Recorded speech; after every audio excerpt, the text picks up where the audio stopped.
Welcome to a sleepy journey.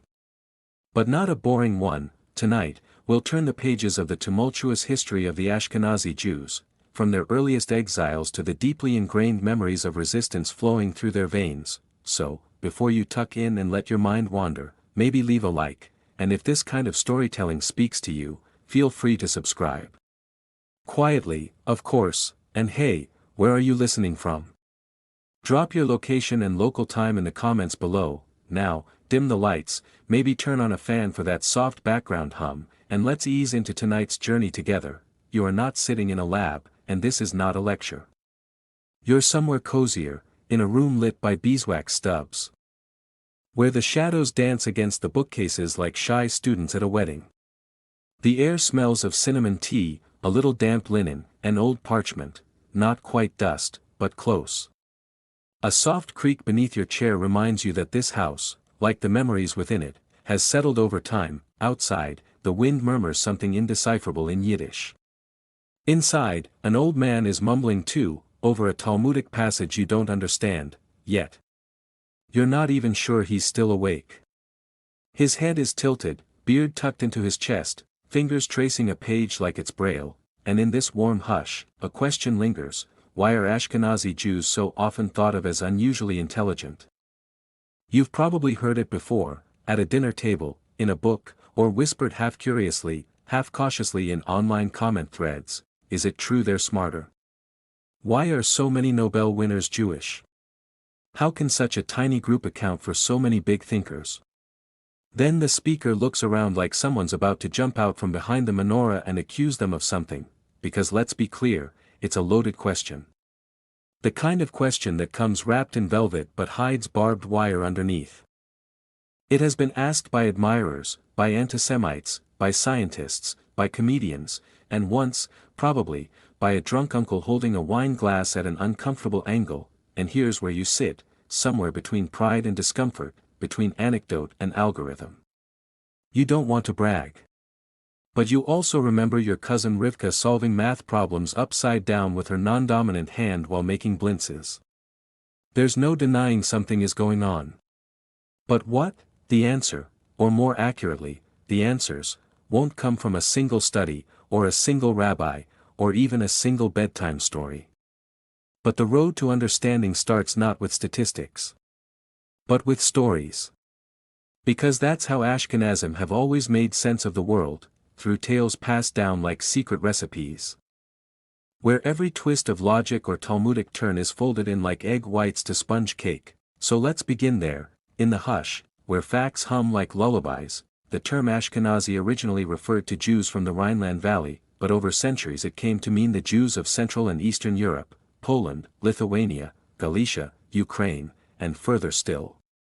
These were not places known for comfort. Pogroms knocked at the door more often than guests. Rights were revoked more reliably than debts were paid.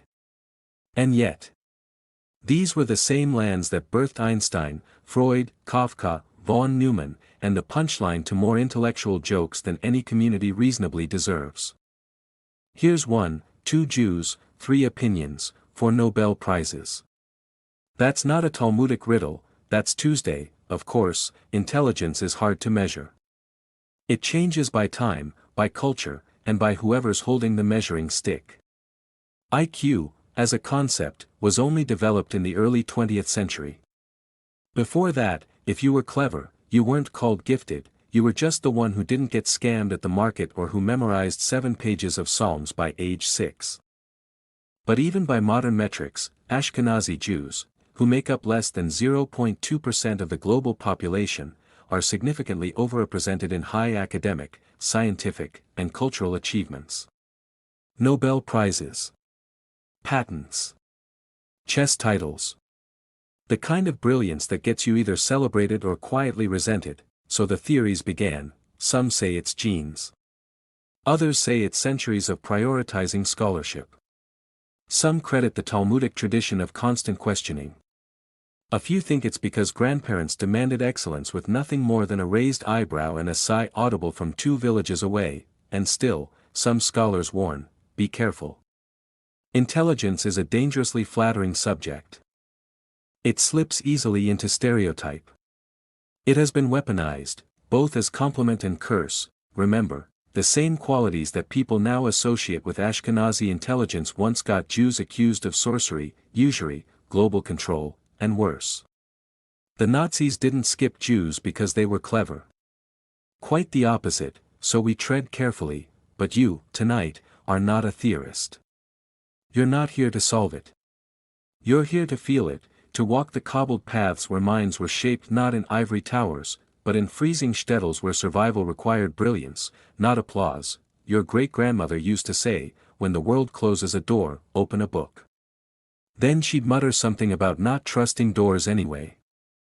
That book, maybe a prayer book, maybe a math manual, would sit on a shelf barely above the flour sack. But its weight, its presence, meant something, so maybe the question isn't why are Ashkenazi Jews smart? Maybe the question is, what kind of world makes intelligence the only tool you're allowed to carry? And who decides what counts as intelligence in the first place? There's no test for that, but the whisper in the candlelight says, keep listening. You're not where the scholars were supposed to be. There are no columns here, no marble busts, no oil paintings of men with powdered wigs holding compasses.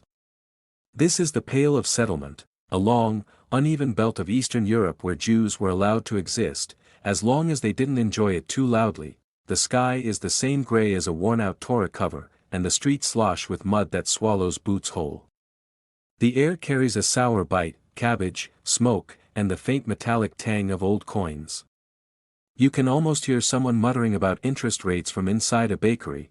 This is where genius learned to survive, not on a university campus, but in a village where the shul had more holes than roof. And the brightest minds shared their beds with freezing toes and 3 cousins. The Pale wasn't so much a place as a policy, a stretch of territory under the Russian Empire where Jews were allowed to live. And nowhere else. From the late 1700s through the early 1900s, millions of Jews called it home, though home might be too generous. More like tolerated containment, yet, somehow, the Pale was a factory of minds, not minds trained in science labs, but minds sharpened by hardship, study, and endless negotiation, with God, with landlords, with fishmongers, with fate. Here's a fun fact: Ashkenazi boys, even the very poor, were expected to begin cheddar, religious school, as early as age 3. Imagine your toddler self, sticky hands, uneven gait, being sat down with the Hebrew alphabet and expected to chant it like a prayer and memorize it like a birthright. The first letter, Aleph, was sometimes traced in honey. Not out of sentiment, but to train the tongue to associate sweetness with scripture, and thus began a culture where the very act of reading became sacred. Words weren't just tools. They were offerings. Currency. Defense mechanisms. A merchant in Minsk might not have had a bank account, but he had 12 legal opinions memorized and could recite midrashim with the flair of a theater critic, and this expectation wasn't limited to the wealthy or elite. On the contrary, Torah learning was often the only path to status within the Shtetl. You didn't need land. You didn't need horses. You needed a mind sharp enough to split Talmudic hairs thinner than a matzo cracker. That's part of what scholars today call a cognitive culture. Not genetic, but generational. Passed down not through chromosomes, but through endless bedtime questions and dinner table debates.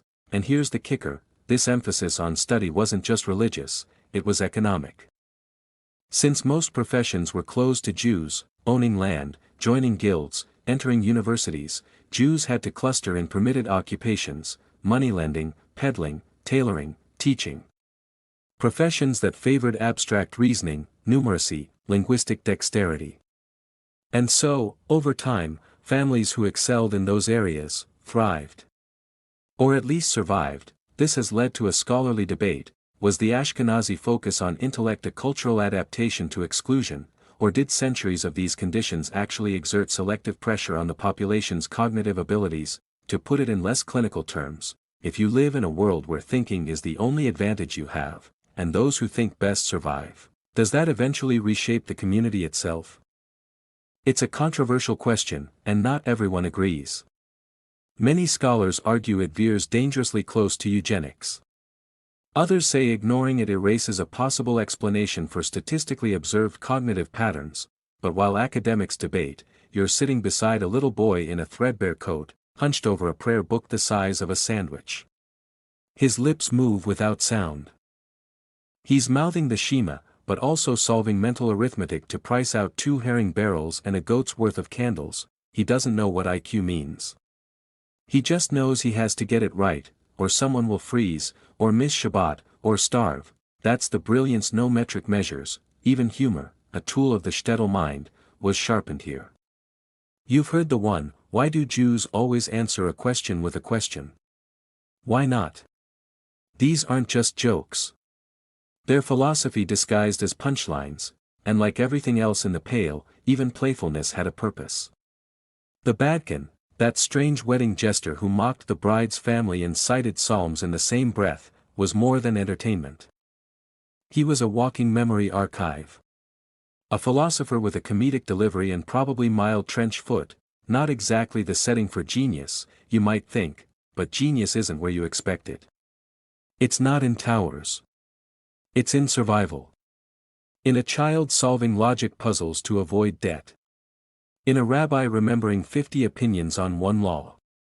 In a mother who sings Yiddish lullabies while secretly teaching her daughter how to write. Remember that song your great-grandfather hummed while darning socks by candlelight? It wasn't just a tune. It was a Talmudic rhythm turned into muscle memory. The Pale didn't build palaces, it built people who could build them later. The room is so quiet you can hear the page turn before it does, that soft, deliberate crinkle of old paper rubbed thin by 1,000 fingertips. You're sitting on the floor now, knees pulled in, back curved just enough to feel like you're hiding, even though no one's watching. The only light comes from a lamp with oil that's running out and a flame that refuses to. The boy across from you is 12, maybe. Or 13, if you count how often he's been mistaken for 40. He doesn't look up. He's learning a page of Talmud by heart. Not reading, memorizing. Word for word, argument by argument, down to the very layout of the tractate. His father says if you memorize it well enough, you should be able to close your eyes and walk the text like a street, turn left at the commentary of Rashi. Mind the ditch near Tosafot, you don't dare interrupt. This is sacred work, and here's the extraordinary part, this isn't rare. In the world of Ashkenazi learning, this is normal. Expected, even. Melhemta Shel Torah, the war of Torah, wasn't fought with weapons but with intellect.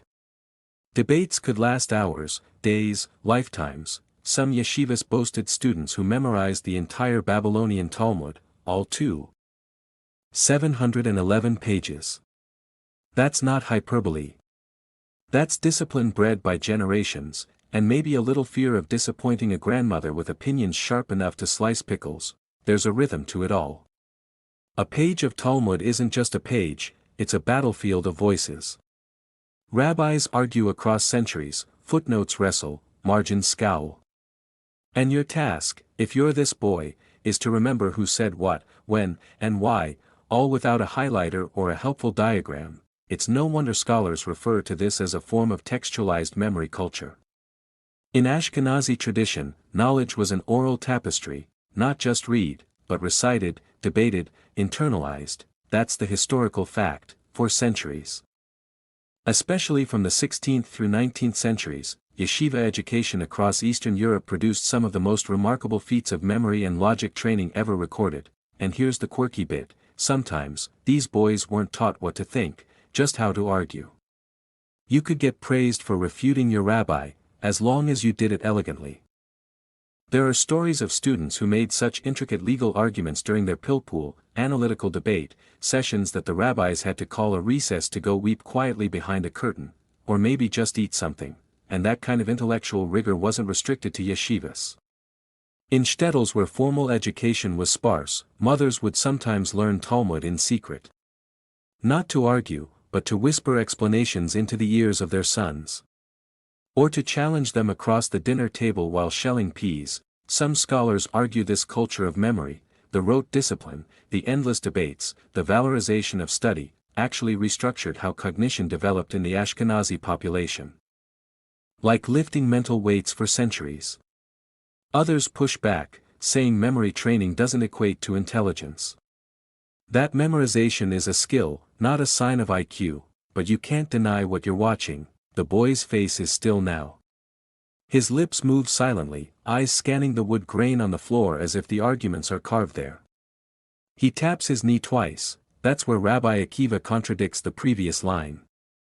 You don't know how he knows that. He just does. The mind in this room has more square footage than the room itself, and even here, even now, there's a joke tucked into the folds of thought. A Jew gets lost in the forest. He doesn't pray for God to save him, he prays for an argument so good. Even God concedes. That's not ego. That's a worldview. In this tradition, to think is to survive. To remember is to belong. And to argue, kindly, endlessly, playfully, is the highest form of devotion. You remember hearing this once, that in some families, before a child even spoke their first sentence, they learned to ask why. That wasn't rebellion. That was custom. There's a certain grandfather smell you can recall now, pipe smoke, wool, chicken soup, leaning over you at 5 years old and saying, yes, ask again. And so you did. And so did this boy. And his father. And his father's father. And somewhere down the line, maybe, that questioning gave rise to a kind of intelligence, not better, not superior, but forged in the crucible of constraint, because when you're not allowed to carry weapons, you sharpen your tongue, when you can't afford parchment, you etch it in memory, and when the world tries to make you small, you become larger on the inside, not because someone said you were smart, but because forgetting was never an option. You're standing at a market stall now. Just before dawn. It's damp and a little sour, the smell of yesterday's fish mixed with this morning's coal smoke and a lingering sweetness from someone boiling fruit jam in a neighboring house. The ground sucks at your boots, and the merchant beside you is already haggling with 3 people at once. He's quoting psalms in between insults. He's winning. This is where the Ashkenazi genius hides, not in ivory towers, but in aprons and prayer shawls. The same man who can calculate grain-to-coin conversions by head also has a half-finished commentary on Tractate Kiddushin in his pocket. Just in case there's a lull between customers, because here, in the Shtetl and the ghetto, Torah and trade aren't rivals. They're married, maybe uneasily, like any long-term couple, but married nonetheless. It wasn't always this way. In earlier centuries, Jewish scholars were largely separate from commerce. The rabbis learned, the merchants sold. But by the time Ashkenazi culture matured in the crucible of Central and Eastern Europe, something had shifted. To survive, you had to be both. Piety was portable, and profit had to be ethical. Or at least argued into something resembling it. That's one historical fact. In early modern Poland and Lithuania, Jewish communities structured themselves around Kehillah councils, local, semi-autonomous governing bodies where rabbis and businessmen shared authority. These weren't just religious centers. They handled taxes, disputes, welfare, education. If a town needed funds to build a mikveh or bribe a nobleman, it was the wine merchant and the Talmudist who figured it out, together, the intellectual consequence. A culture that fused abstract reasoning with practical calculation. You're not just thinking metaphysics, you're negotiating wheat shipments while discussing whether angels have free will, and you wonder why people started noticing something different. There's a joke: God gave the Jews the 10 Commandments, the Jews gave him a receipt. It's funny. But it's also revealing, this cultural interweaving, of holiness and hustle. Debate and deal-making, created minds that could flip from ritual law to financial risk in the time it takes a rabbi to shrug. That intertwining may explain why Ashkenazi Jews, once given access to secular education in the 19th century, leapt into math, physics, and economics like they'd been practicing all along. The internal logic of Talmud translated shockingly well into theoretical physics. A Tosafist might have made a decent quantum theorist, if he'd had lab access, but here's the debate: did this mental flexibility result from centuries of exclusion from land ownership and crafts, forcing Jews into thinking professions? Or was it a cultural choice, an embrace of learning as a sacred inheritance? Regardless of occupation, some scholars argue it was survival strategy. Others claim it was spiritual discipline. A few, more cynically, think it was just the best option in a world that offered very few, but you? You're watching a butcher's son mentally calculate change in 4 currencies while arguing with his mother over the interpretation of a rabbinic footnote. He's 12. He's not confused, he's also not alone. Your great-aunt used to wrap coins in linen and quote Leviticus when selling eggs. Thou shalt not cheat thy neighbor, she'd say, before overcharging the neighbor's husband and donating the extra to the poor. So no, this isn't new. You sit down beside a ledger left open on a stool. Its columns are hand-drawn, its ink smudged by a small, tired hand. Beside it, a half-read book of Jewish ethical teachings, Mezilat Yesharim, and a stale piece of bread someone forgot to finish. This is the Ashkenazi trifecta: accountability, argument, and a sandwich. And here's the fringe detail: in some towns, it was considered impious for a scholar not to be able to earn a living. If you couldn't support your family, your wisdom was suspect. What use is a head full of halacha, they'd say, if your children are barefoot? Even Torah study had to have a working budget, which is why many yeshiva boys moonlighted as scribes, tailors, or even matchmakers. One famous scholar in 18th century Prague was known to disappear mid-lesson to tend his pickled herring stall. His students followed, because apparently the fish came with footnotes. So, is this the origin of that elusive brilliance? A generation trained to balance ledgers and midrash in the same breath, or maybe it's just muscle memory, honed over centuries, inherited like a grandmother's rolling pin and her sharp side eye. There's a rhythm to this intelligence. Not flashy. Not loud. But persistent. Like candlelight that refuses to go out, even when the wax has given up. You remember your grandfather yelling across the table about the price of onions, mid-argument about a mystical interpretation of Ezekiel. Somehow, both mattered equally. That's the secret. And maybe that's why, years later, someone sees a Jewish student excel in a physics exam and mutters about IQ. But the test didn't measure the part where he helped his mother count earnings before Shabbat. Or recited Proverbs while untangling market debts. Or memorized a page of Gemara while waiting for customers who never came. There's no score for that, but you still carry it. You're waking up before the rooster. Again. Not out of devotion, though you'll say it is, but because today is rent day, and the landlord arrives with the kind of punctuality only fear inspires. The floor is cold. The bread is dry. The water has a hint of rust and something herbal, possibly because someone stored dill pickles in the bucket last week. This is not a day built for genius. This is a day built for endurance. And yet, as you wrap your scarf and prepare your argument, not with God this time, but with the tax collector, a strange thought dawns on you: intelligence isn't a luxury here. It's survival. That's the historical truth. In the Shtetls of Eastern Europe, where laws bent against you and opportunities shrank by the week, cleverness wasn't just admired, it was necessary. You didn't outfight your enemies. You outthought them. Sometimes by one sentence. Sometimes by one step ahead. Sometimes by reciting tax codes faster than the clerk could read, the czarist decrees, the quotas, the expulsions, they all demanded an answer. And the Ashkenazi answer wasn't always resistance. It was resilience, sharpened with study and tucked inside the lining of your coat. This isn't just a poetic image. In the 18th and 19th centuries, legal restrictions in the Russian and Austro-Hungarian empires often limited Jewish residency, schooling, professions, and travel. To stay afloat, Ashkenazi families had to learn every rule, and every loophole. There were fathers who taught their sons not only how to read Torah, but how to forge internal passports. Mothers who memorized local weight systems better than the official inspectors. And here's the quirky detail: one Shtetl rabbi in Galicia became so renowned for his ability to argue exemptions from military conscription that local Christians paid him in rye bread to pray their sons exempt too. The rabbi didn't argue.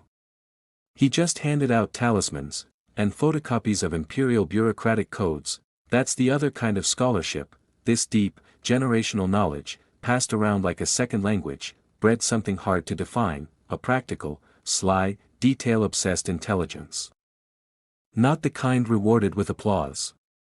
The kind that kept your name off a list, and yet, this type of intelligence left traces. Modern scholars examining Ashkenazi Jewish history often point to the 19th century phenomenon of selective survival. With high infant mortality, poverty, and persecution, only certain families, often those with literacy, cleverness, and adaptability, managed to thrive. Some theorists suggest this led to a soft selection over generations, favoring cognitive traits that became more common, but others warn this theory flirts with dangerous territory, as if history sculpted genius through cruelty, and that cruelty becomes retrospectively useful. The debate continues: is high Ashkenazi IQ the result of cultural conditioning, genetic inheritance, or historical trauma? No one agrees. And maybe no one should. You, of course, aren't thinking about theories. You're thinking about how to feed 6 people on 4 potatoes and whether the town council will notice if your chicken looks suspiciously like your neighbor's. Your grandmother once said, "God gave us brains because he knew he wouldn't always give us bread." Then she winked and pulled an entire herring from a place no one could explain. Even now, you remember her laugh, wheezy and delighted, like someone who had just tricked the angel of death into taking a nap. This intelligence, this survival smarts, didn't always look elegant. Sometimes it looked like a child standing on crates to see over a butcher's scale. Or a boy correcting his teacher's math, then apologizing in 3 languages. Or a tailor writing poetry in receipts margins and sneaking them into prayer books for safekeeping. This is what the world didn't see. They saw numbers. Test scores. Prizes. They didn't see the centuries of hiding, memorizing, navigating, or the girl who learned to read not because she was allowed, but because she pretended to sweep near her brother's desk for 5 years. The ghetto walls weren't just stone. They were puzzles. And solving them required generations of minds that could untangle rules, reinterpret law, and debate theology just well enough to stay one breath ahead of danger. There's another joke, softer this time: we didn't have to be the smartest people, we just had to be smarter than whoever was counting us. And you laugh, gently, because it's not untrue. You think of the Badkin again, that wedding fool who made jokes out of prophecy and rhymes out of ruin. He once said, mid-toast, "If we can't win by sword or vote, we'll win by metaphor."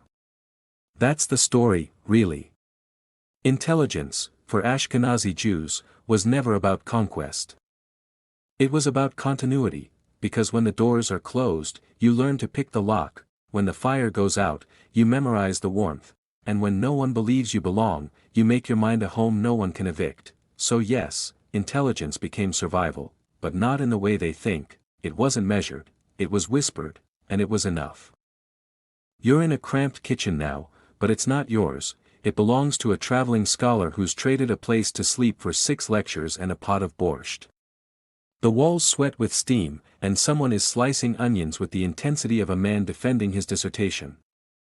A child counts silently in the corner, trying to remember how many generations fit between King David and the current Tzaddik in Lublin. The number keeps changing. No one here looks like they're shaping the future of science, but someone might be. This is where it gets controversial. You've probably heard the whispers, polite in some mouths, accusatory in others. It's in the genes. That Ashkenazi brilliance isn't just cultural, but biological. That somehow, through centuries of selection, persecution, adaptation, and pressure, a genetic shift occurred. It's called the selective pressure hypothesis, and it's one of the most hotly debated, quietly discussed ideas in modern anthropology. The theory goes like this: between roughly 800 CE and 1700 CE, Ashkenazi Jews were limited to a narrow range of cognitively demanding occupations: finance, trade, law, medicine, scholarship. These professions required high levels of verbal, mathematical, and memory-based reasoning. Over many generations, those with higher aptitude, and who had more surviving children, slowly skewed the genetic makeup of the population. By the 20th century, some researchers argue, the result was a statistically measurable shift. Ashkenazi Jews began consistently scoring higher on IQ tests than surrounding populations. Not a massive difference, but enough to be noticed. That's the historical claim. Now the pushback: Critics say the hypothesis is speculative at best and dangerous at worst. It assumes conditions that are hard to prove and relies on genetic studies often misinterpreted or weaponized by bigots. They argue that cultural transmission, not genes, explains the observed success. That if you replace centuries of yeshiva tradition with piano lessons and competitive chess clubs, you'd get similar results from anyone. There's even a joke about it: if Jews have a genius gene, it probably mutated trying to avoid pork. The fringe detail. In the early 2000s, researchers did find that certain genetic disorders disproportionately affect Ashkenazi populations, Tay-Sachs, Gaucher's, and a few neurological diseases. Some studies linked these with altered brain chemistry or metabolism, which led to headlines like "Is intelligence the other side of disease?" Cue panic. Cue rebuttal. Cue funding cuts. You, meanwhile, are watching a mother teach her daughter how to use a cracked abacus, not because she expects her to be a banker, but because counting is part of cooking here. And it's Shabbat soon, so everything must be exact, whether genes are involved or not. The habits are undeniable. Ashkenazi homes prized precision, in prayer, in measurement, in law, in storytelling. Everything had structure. Even jokes. Especially jokes. A great rabbi once said, "God is in the details." A Shtetl grandmother added, "So is guilt." Both, arguably, are true. Your uncle used to test you with riddles during soup. Not as a game, as a family tradition. If two merchants leave Krakow at different times and one has a goat and the other a debt, which one gets invited to dinner? You never solved that one. Neither did he. But the point wasn't the answer. It was the thinking. That's the real inheritance. Thought patterns passed down like lullabies and latke recipes. So, where does that leave us? If there was selective pressure, if history nudged the population toward high cognitive function, what kind of pressure was it? It wasn't just academic exams. It was existential calculus. If you couldn't interpret tax law, your family might be evicted. If you misread a contract, your cart could be confiscated. If your children couldn't learn fast, they couldn't teach themselves to stay alive. Even marriages were arranged with minds in mind. It wasn't just "he's a good boy." It was "he's good with Talmud." A clever matchmaker could make a poor scholar into a rich groom, or at least a safe one. Is it any wonder, then, that over time, certain traits clustered? Memory, abstraction, verbal dexterity, numerical fluency, not because anyone asked for them, but because the world required them. Still, no one agrees where the line is. Genes. Culture. Trauma. Trade. It's all messy. One contemporary scholar likened it to sourdough. You can't isolate the yeast. It's in the air, the hands, the bowl. And if you take one piece out and try to prove it's responsible, the bread collapses. That may be the most Jewish metaphor of all. So you sit, now, beside a steaming pot of something indistinct but promising. The fire crackles. The pages of a prayer book flutter from a hidden draft. And somewhere deep in your spine, you feel a memory that isn't yours, a boy. A cold morning. A question no one else understood, and a teacher who said, simply, "Ask it again." That's how it started, and that's how it continues. You're seated on a wooden bench that's too smooth from use and too short for your knees. There's ink on your fingers, and the sharp smell of oil lamps hangs like a curtain between you and the other boys, hunched. Murmuring, swaying like reeds in a wind only they can hear, but this isn't a shtetl. It's Vilna, 1890s. The Jerusalem of Lithuania. And what's in front of you isn't just a page of Talmud. It's a doorway. The world outside is changing fast. Railroads are carving up the forests. Factories hum like angry beehives. Newspapers whisper revolutions in every tongue. And in Jewish enclaves across Europe, something new is happening. The gates of secular education are creaking open. You don't know it yet, but minds like yours, trained in the yeshiva, hardened by dialectics, tempered by memorization and hunger, are about to explode into the modern world. That's the historical moment. By the late 19th and early 20th centuries, thousands of Ashkenazi Jews began entering secular universities for the first time. And they didn't just keep up. They leapt ahead: Einstein, Freud, Bohr, Szilard, Feynman. The list unfurls like a prayer scroll written in equations and nervous breakdowns. Why did it happen so fast? One theory: the skills honed in traditional yeshiva learning, deep analysis, pattern recognition, argument layering, mapped almost eerily well onto modern science and philosophy. Talmud study wasn't just spiritual training. It was cognitive weightlifting. Suddenly, the same minds that once unraveled rabbinic contradictions were unraveling the atom. And here's the quirky detail: when Einstein met a Talmudic scholar in Prague, he reportedly told him, "You think in centuries. I think in milliseconds." The rabbi replied, "Yes, but only one of us thinks both forwards and backwards." There's a certain pride in that, but the shift wasn't smooth.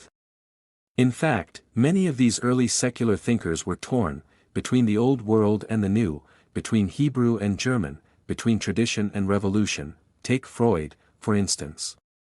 Raised in a Yiddish-speaking Ashkenazi household, his theories of the unconscious were filled with ghosts, not just of his patients' parents, but of his own. Behind every Oedipus complex, some argue, was a grandfather who sang Niggunim by candlelight and expected Sigmund to become a rabbi. Instead, he gave us neurosis. Fair trade: this cognitive leap, from cheddar to chemistry, from yeshiva to university, shocked the European elite. In some places, quotas were introduced to limit Jewish enrollment. In Russia, it was called the numerus clausus, an official cap on Jewish students, precisely because they were overachieving. So yes, the world noticed. And often, it didn't respond kindly, but back in your classroom, ink-stained, oil-lit, a little moldy, you're still arguing over one line of Talmud. Your teacher is smiling for once, because you found an inconsistency no one else noticed. You feel something unlock in your brain, the quiet thrill of a problem cracking open, that sensation. That's the bridge between the old and the new. The scholars still debate it. Was the Ashkenazi leap into modern academia purely cultural? Was it the delayed release of centuries of intellectual tension? Or did the communal obsession with education simply meet the right opportunity at the right moment? Some point to cognitive spillover, the idea that intense learning in one domain, religious law, primes the brain for other complex systems, physics, linguistics, philosophy. Others argue it was structural. Ashkenazi Jews had few paths to upward mobility except learning, so when the doors opened, they sprinted through. Either way, the result is undeniable. Your great-uncle didn't know what calculus was, but he could calculate interest rates in his head while quoting Maimonides. Your cousin Rivka, when finally allowed to attend a Polish school, taught herself trigonometry using embroidery patterns and a broken compass. She never thought it was unusual, because no one in your family ever asked why you were studying. They only asked what page you were on.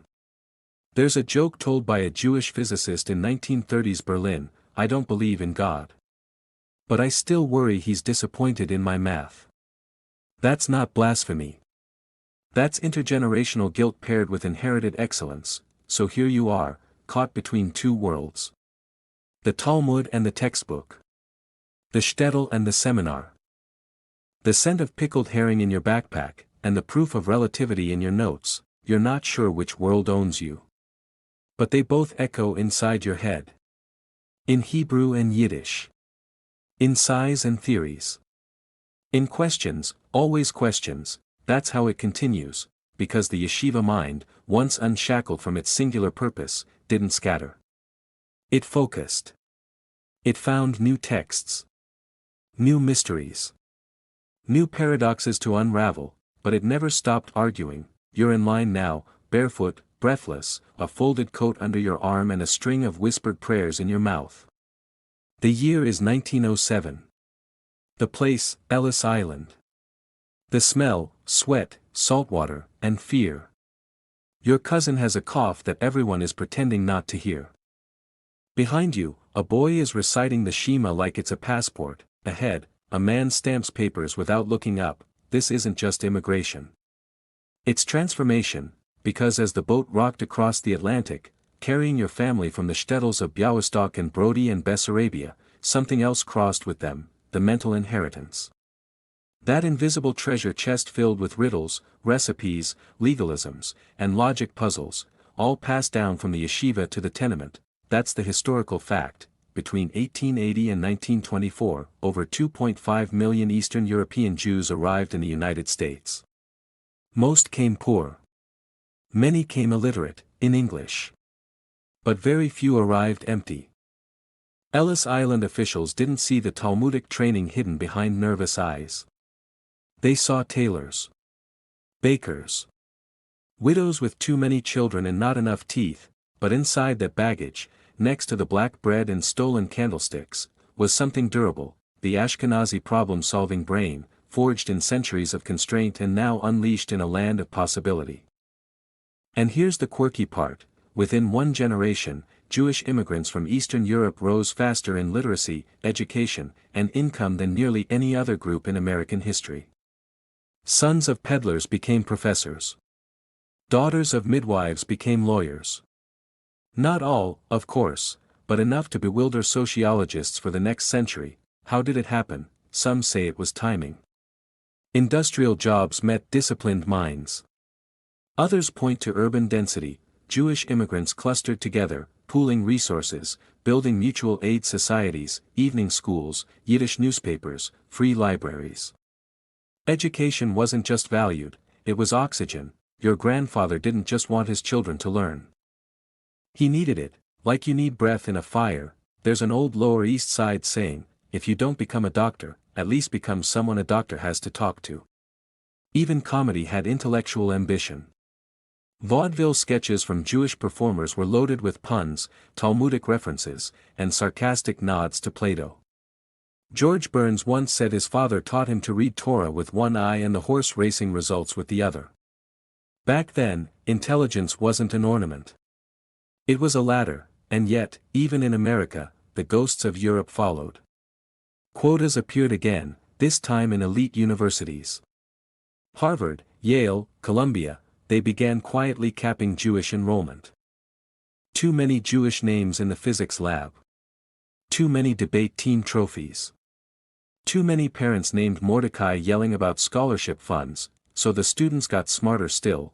Some scholars call this hyperadaptivity, the tendency of historically marginalized groups to excel beyond the threshold required, because adequacy was never enough to ensure safety. You couldn't just pass. You had to overachieve, in stereo, with documentation, but others warn of romanticizing hardship.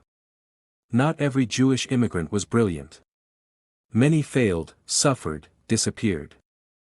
To make intelligence a product of trauma is to miss the deeper truth. It was never just about escape. It was about continuity. A tailor in 1910 New York still quoted Pirkei Avot to his son while stitching coats. A factory worker recited poetry between shifts. Your great-aunt taught Hebrew letters using chalk and breadcrumbs on a fire escape, and it worked. IQ scores aren't legacy. But legacy does shape what those scores can become. You remember your own childhood, the chess set on the linoleum floor, the argument about Einstein's hairstyle during dinner, your mother solving grocery math faster than the calculator. She called it shopkeeper's algebra. You didn't know it was heritage. There's a joke from the tenements: how do you make a Jewish child study? You whisper, someone said you can't do it. That whisper echoed across generations. It still does. The scholarly debate rages on. Did immigrant ambition alone explain Ashkenazi overrepresentation in science, law, and the arts? Was it culture? Trauma? Genetics? Some combination? Or is the question itself a trap, flattening complexity into sound bites? You don't know. No one does, but you do know this. When your great-grandfather signed his name with shaking hands and broken English, he added a small flourish. Not arrogance. Just remembrance.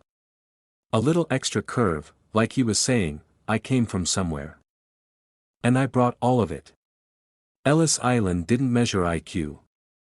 It measured height and lice, but it also became the threshold between constraint and possibility.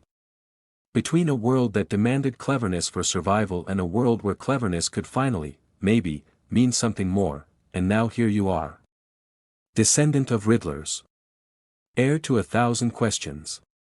Stepping into the world not with answers, but with a deeper kind of knowing, one that begins, as always, with a question.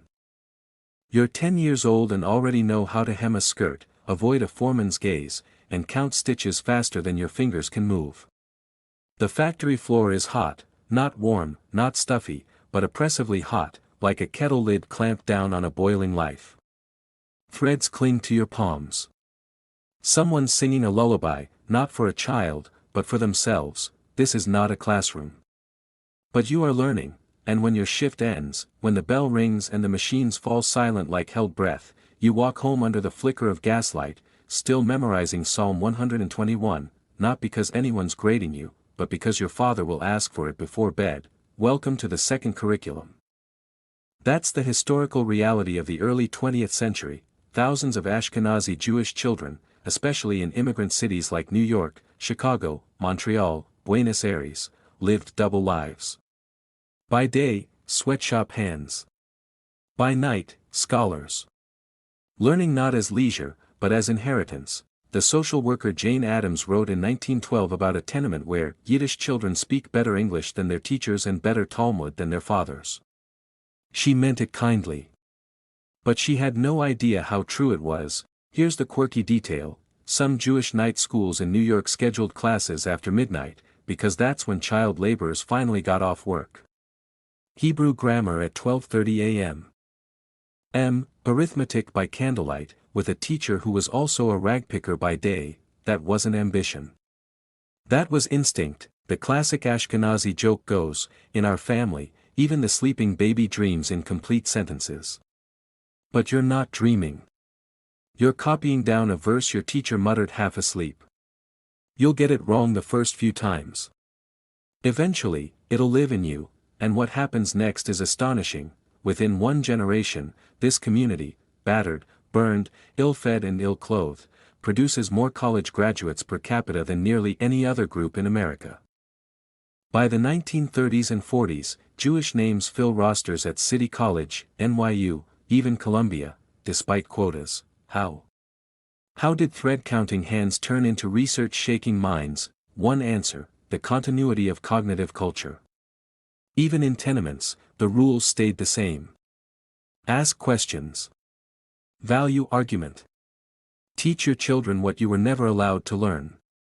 Not because it's useful, because it's holy. There's a debate among scholars about whether Jewish overachievement came from a unique family culture of educational obsession, or whether it was simply a rational response to exclusion. If you can't buy land, wield power, or inherit wealth, you invest in what no one can take: the mind. Others argue that Talmudic tradition made intellectual labor feel familiar, not elite. A physicist in 1940 might have been the same kind of thinker as a boy in 1740 debating the laws of Sabbath ovens, just with new symbols and less cholent. And you? You just remember the smell of wool soaked in sweat, the hollowed eyes of your sister after 14 hours at a sewing machine, and the way she still taught you to diagram Hebrew verbs with a stub of charcoal on the stoop. Genius? No. But a muscle memory of study, of persistence, of rhythm. Your Zaid once told you, in the Shtetl, we studied because we were poor. In America, we study because we remember being poor. That memory clings. Even now, there's an old rabbinic saying, twisted into street slang on Delancey Street: if the Torah was given on a mountain, the next revelation comes from a fire escape. You picture it clearly: a girl with a math book in her lap and laundry flapping behind her like flags of surrender and defiance all at once. She's humming a Hasidic melody while solving algebra. No one told her that was impressive. It was just Tuesday, so here's the open question: did the pressure to prove oneself, again and again, generate intelligence? Or simply reveal it?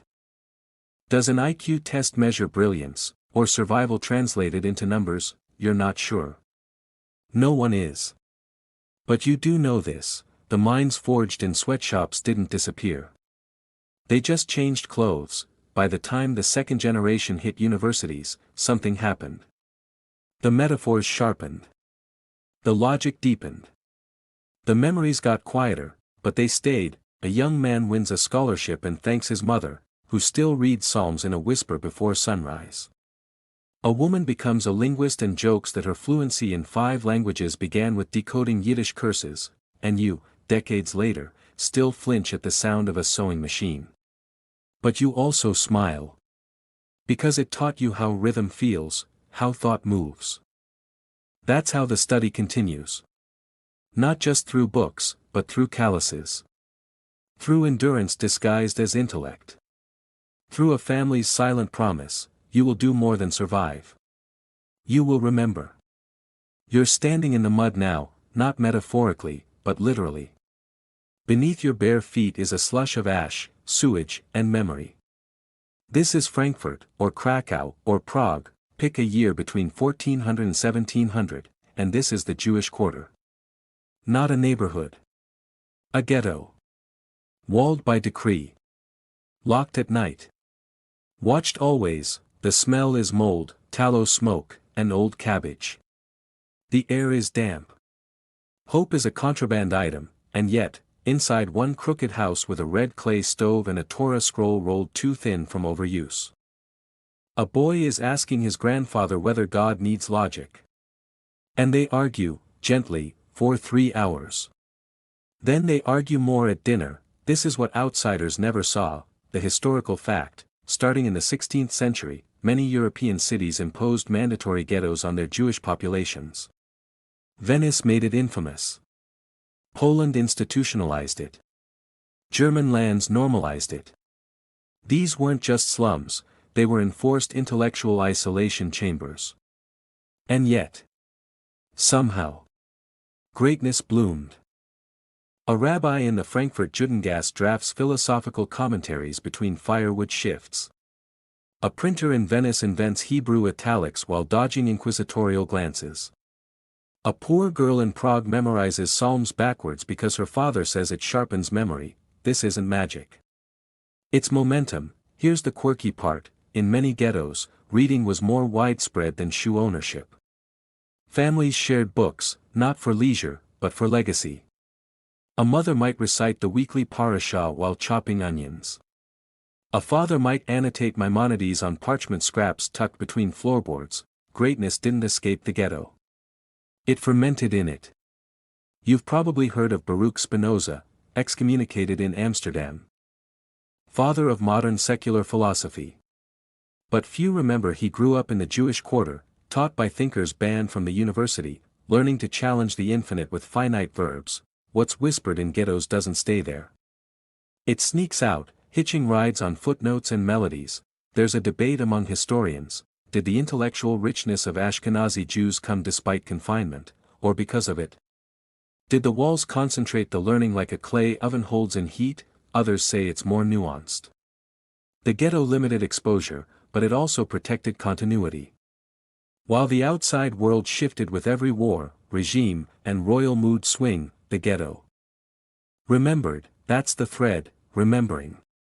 You remember your great-aunt's hallway, stuffed with books stacked 3 deep. You weren't allowed to touch the top row, that was for when you've suffered more. You never asked what she meant. There's an old joke: they locked us in so we wouldn't infect their world. Instead, we infected it.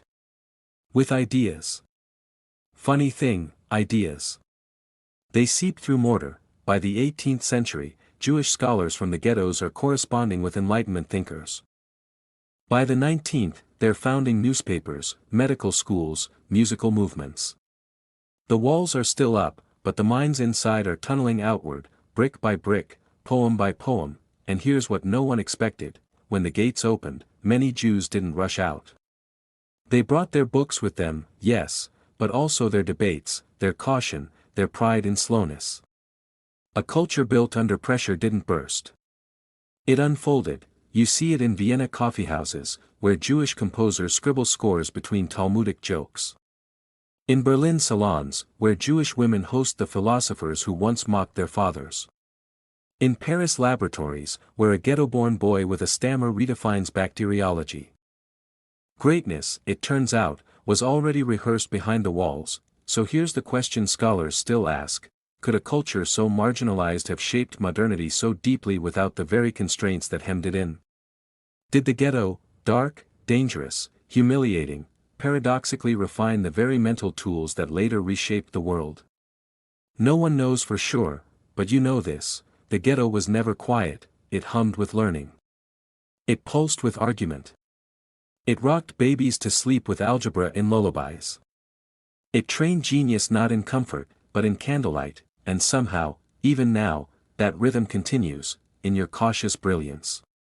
In your inherited doubt. In the echo of someone long ago, scribbling equations on the back of a torn prayer book, whispering, "This too, God can handle." You're in a classroom now, not yours, but one your cousin swears by. The desks creak. The chalk smells like time travel. And there, on the wall, is a chart someone made for a history fair, a list of Nobel Prize winners, sorted by ethnicity. You feel the room go quiet. There they are. The Jewish names.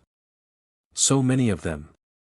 Einstein, Feynman, Wiesel, Salk, Kahneman, stacked like improbable dominoes.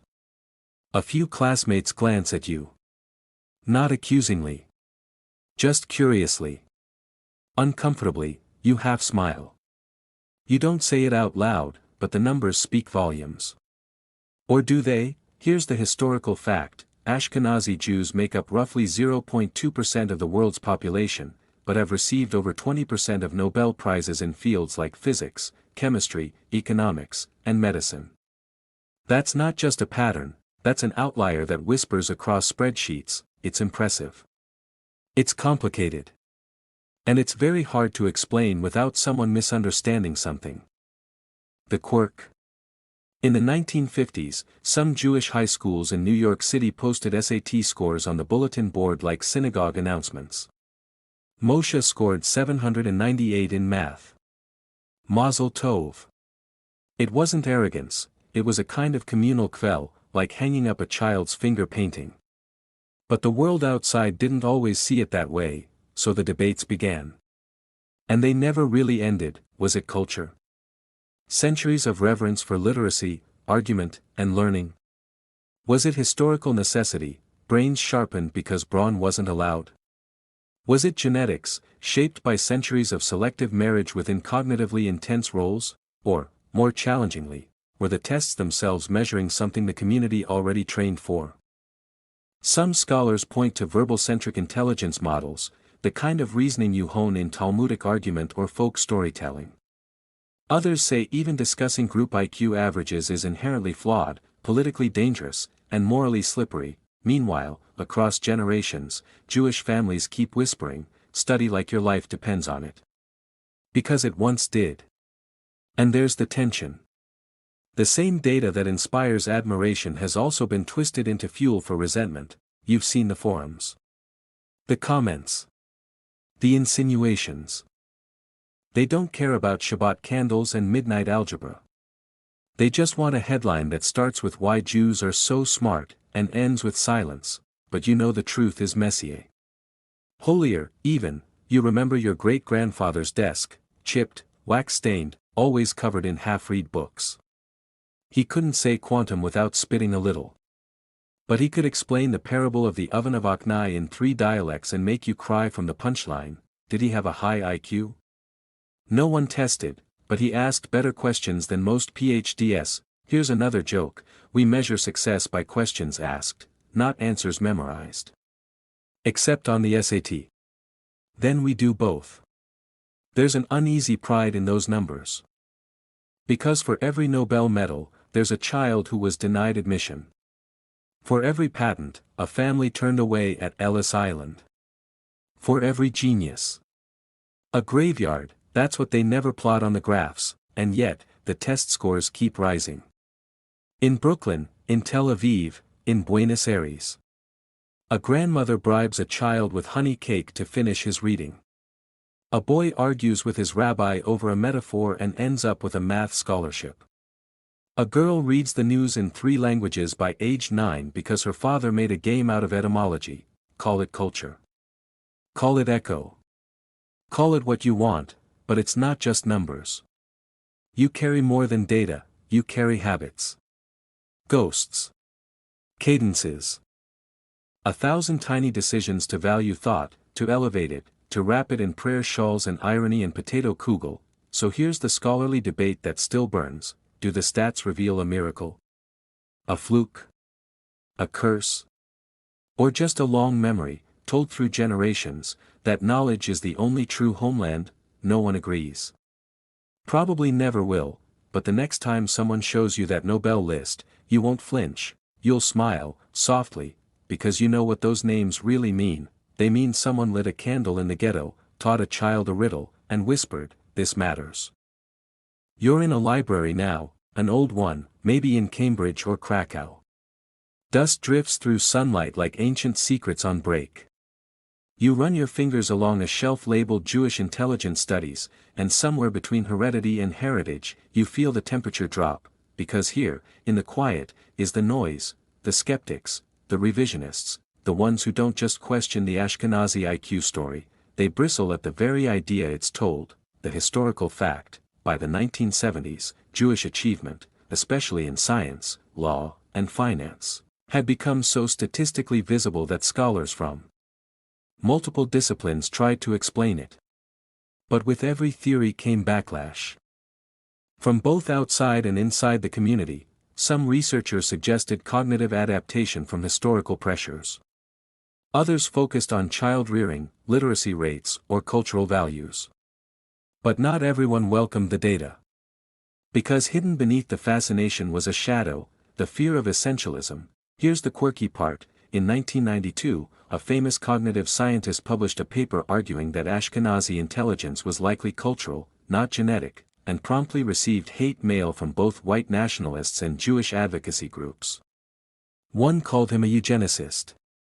The other, a self-hating assimilationist. Try pleasing everyone when your subject is the Jewish brain. It's easy to romanticize the narrative. Exile forged brilliance. Persecution honed the mind. But the moment someone charts it too neatly, people get nervous. For good reason. Because even praise, when generalized, can feel like a trap. There's a Talmudic saying, "Flattery from a fool is a rope of fire." In modern terms, be careful when the compliment sounds like an accusation in disguise. Some Jewish thinkers argue that the entire conversation is misguided. That genius is individual, not communal. That Ashkenazi culture doesn't need biological backing, it has books, stories, jokes, trauma. Enough to explain everything without DNA. Others, often from within the scientific community, maintain that shying away from the topic invites pseudoscience to fill the silence. Better to study carefully than let conspiracy theories win by default. Still others, usually grandmothers, say, if we're so smart, how come we still burn the halal sometimes? That's the tension. Identity and intellect, interwoven and impossible to unravel. For every study, a counter-study. For every elegant graph, a shrug. Even today, elite institutions face awkward statistics. Jewish students overrepresented in some fields, underrepresented in others. Do admissions reflect merit? Or bias? Or the ghost of a ghetto teacher who made you memorize 6 verses before breakfast? No one agrees, but you remember this: your cousin once failed a math test and cried for 3 days. Not because of the grade, but because she thought she disappointed history. That's not pressure. That's reverence, dressed in self-doubt. And what about those who say the whole thing is coincidence? That it's survivorship bias, the clever Jews made it out, the rest didn't. That maybe it's not about brains at all, but books and stubbornness and a slightly obsessive attention to detail. There's a joke: Jewish intelligence is 20% nature, 80% not letting your mother down. It lands because it's true, so here's the scholarly debate: should we even be asking the question anymore? Some say yes, to honor truth. Some say no, to avoid new kinds of danger. Some say ask, but whisper. You close the book, step into the sun, and for a moment, you wonder, not what the answer is, but who gets to ask the question. You're shelling peas now. Slowly. Thoughtfully. The bowl is ceramic, chipped at the rim, and warm from the sunlit window. Somewhere nearby, a radio murmurs in Yiddish, maybe a prayer, maybe a weather report. In this moment, you realize, not everything brilliant fits on a spreadsheet. Your grandmother didn't believe in IQ tests. She believed in riddles. She'd ask, what's heavier, a book you've read or one you haven't? Then she'd go right back to her soup. And somehow, you still think about it, the historical fact, many of the greatest Ashkenazi minds, the ones who shaped psychoanalysis, revolutionized physics, or composed symphonies from silence, were never tested. There was no SAT in the Shtetl. No percentile in the Pale of Settlement. Just memory. Oral transmission. Recitation by firelight, which begs the question, what if the real measure of intelligence isn't speed or score, but endurance? Ashkenazi Jews carried knowledge like a second heartbeat. Pages were rare, but stories were infinite. Mnemonics disguised as lullabies. Legal codes sung aloud to be remembered. Lineages recited backward because that's how your uncle kept himself from falling asleep, the quirky bit. In some cheddars, a boy who couldn't recite a passage wouldn't be punished, the whole class would have to sing it with him. They believed memory worked best in chorus. Maybe that's why your people survived, they refused to learn alone, and here's the counter-argument. Some scholars argue that modern ideas of intelligence privilege externalized performance, things you can write, patent, or publish. But Ashkenazi brilliance often lived internally. Quiet. Repetitive. Unseen, a woman who could recall every dietary law by heart, but was never asked to speak publicly, a tailor who calculated lunar holidays faster than any rabbi, but only in his head, a child who mapped the Exodus in chalk behind the house, and never told a soul. No medal. Just memory, there's a soft rebellion in that. A refusal to play by the rules of applause, of course, skeptics might say, but memory isn't genius. It's just repetition. But you know better, you know what it takes to remember when everything and everyone tells you to forget, you know what it means to whisper the same psalm your great-grandfather once murmured while hiding under floorboards, because intelligence isn't always in innovation. Sometimes it's in preservation. Here's a joke, Ashkenazi memory is like gefilte fish, no one knows what's in it, but it keeps showing up. So yes, there were prodigies, polymaths, certified geniuses. But more often, there were just ordinary people committed to remembering things no one else would. A recipe, with the measurements only in smells, a melody, hummed during laundry, a folktale, with the punchline changed to protect the children, and all of it, every piece, carried forward without needing to be quantified. The scholars still debate, can oral cultures be measured for intelligence by written standards? Can intergenerational resilience be tested? Can memory be genius? You already know the answer, it's in your hands, in the rhythm of the peas, the chipped bowl, the story you're still telling, even now, you're at a wedding now. Not a sleek modern one with matching napkins and choreographed first dances, but an old one. A Shtetl wedding. Mud and mandolins. Candles that won't stay lit. A goat someone forgot to tether. And in the center of it all, the badkin, the jester. The holy fool. The one who makes everyone laugh, and then cry, and then laugh again because they don't know what else to do. He stands on a wooden crate, robe slightly too long, beard slightly too opinionated. He doesn't look smart. That's the trick. The historical fact, the badkin was a traditional Ashkenazi wedding performer, part clown, part preacher, part therapist. His job wasn't just to entertain, but to carry the emotional weight of the ceremony. He mocked the groom. He praised the bride. He whispered Talmudic references behind dirty jokes. And sometimes, he'd speak truths no rabbi dared voice aloud, like this one: the groom has many qualities, most of them borrowed from his mother. Laughter. But also a nod. Because it's probably true, you wouldn't call him a genius. But he could quote 5 sages in one breath and still make a toddler giggle. Here's the quirk. Some historians argue that the badkin wasn't just comic relief, he was a walking archive. In a community where printing was expensive, he kept oral traditions alive through performance. You didn't learn from a lecture, you learned while laughing with pickled herring in your teeth. He could recite a parable, invert it, then deliver the punchline as a warning: 2 Jews, 3 opinions, and 4 footnotes. Modern scholars don't know what to do with him. Some say he's a cultural footnote. Others think he's a missing link in understanding Ashkenazi cognition, a figure who encoded philosophy in satire, ethics in mockery, law in rhythm. He was the Google search bar before printing presses were affordable.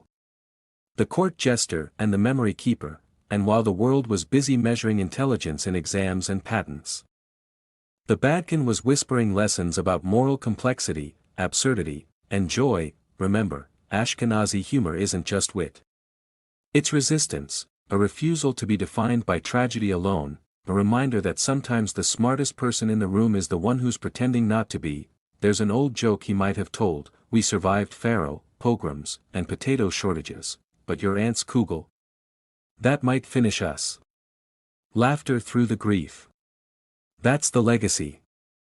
So here's the scholarly debate: is humor a form of intelligence? Can layered irony be tested like logic? Can satire, sharpened over centuries of persecution, be a cognitive strategy? You already know the answer. It's in the cadence of a toast, the pause before the punchline, the look your uncle gives you when someone at the table says something just a bit too modern. You remember that Badkin. You've never met him, but you carry him, in your sarcasm, in your softness, in your survival. He wasn't rich, or noble, or published, but he taught something no school could: how to laugh without forgetting, how to cry without breaking, how to be clever without cruelty. And in that sense, maybe the last great joke was genius all along. You're in a kitchen now. A small one.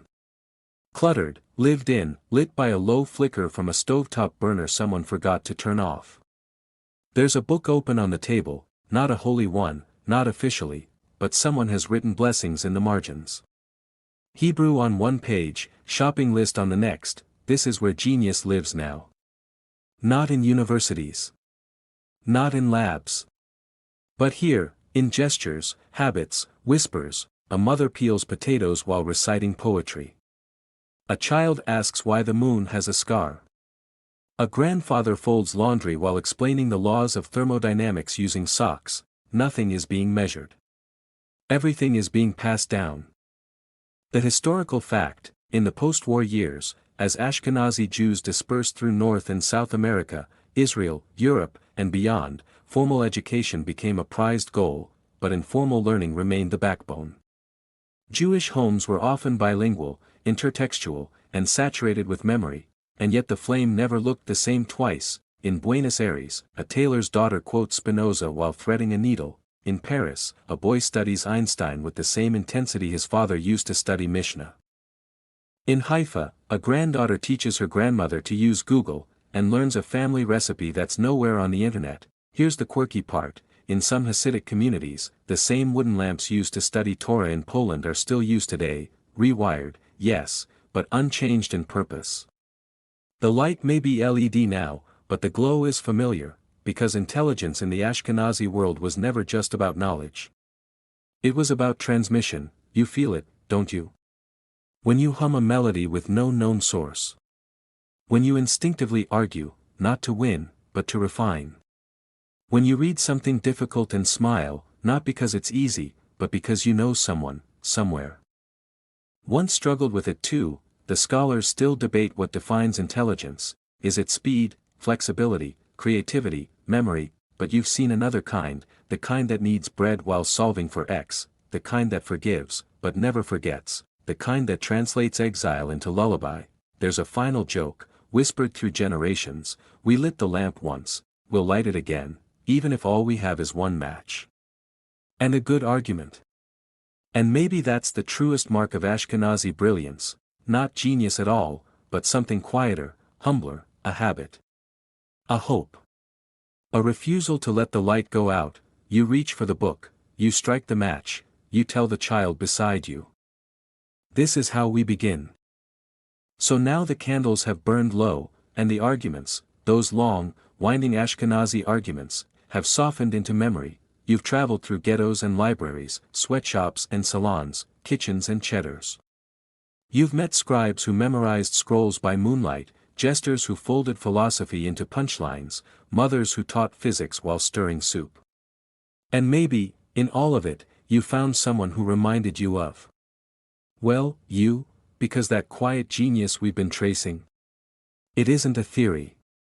It isn't a number. It's a rhythm, passed hand to hand. Word to word. Story to story, not always loud. Rarely easy. But enduring. Maybe it was never about being the smartest in the room. Maybe it was about making the room warm, welcoming, wise, and leaving the light on for the next soul wandering in from the cold. So tonight, as you lie there, the screen dim, the thoughts drifting, remember, you don't need to know everything, you just need to carry something forward, a tune. A line. A joke your grandfather once told while peeling an orange, a spark, handed gently down, and if the world ever asks you where brilliance comes from, you can say, from mothers who told stories. From fathers who asked why. From people who lost everything, and still remembered how to think. Let the glow linger, let the questions settle, and let yourself rest, knowing the light hasn't gone out. Not yet. Not ever.